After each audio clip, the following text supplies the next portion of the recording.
Урматтуу бүтүрүүчүлөр, урматтуу коллегалар, баарыңыздарды 25 май акыркы коңгуроо байланыштар менен куттуктайм. Быйыл дагы 2020-21 окуу жылындагы аралыктан өткөзүүгө туура келип турат быйылкы майрамыбызды. Бирок ошого карабастан урматтуу бүтүрүүчүлөр, баарыңыздарга биринчиден ден соолук каалайм, экинчиден ушу астыдагы койгон ою максаттарыңызга дайыма жеткен адамдардан болула, дайыма жеңишти жаратып жүргөн адамдар болушуңуздарга мен тилектешмин.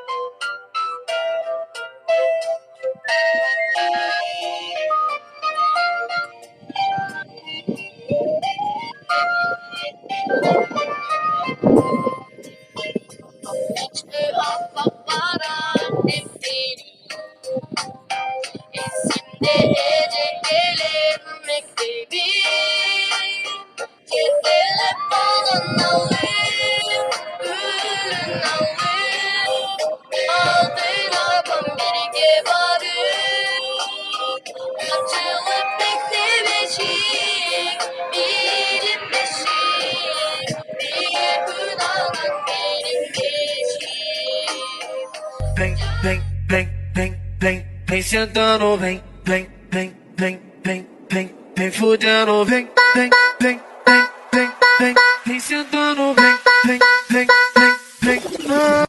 Exactly why you light me up inside like the 4th of July. Whenever you're around, I always seem to smile and be.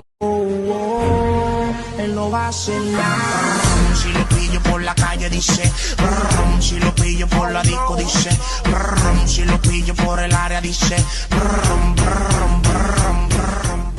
Сегодня последний ваш в школе урок и самый последний.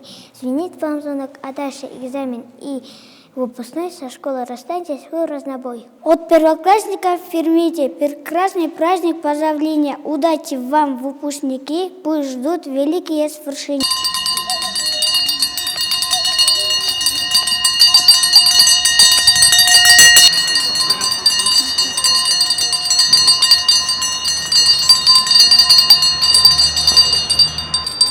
Акчоу сага бүтүрүүчү.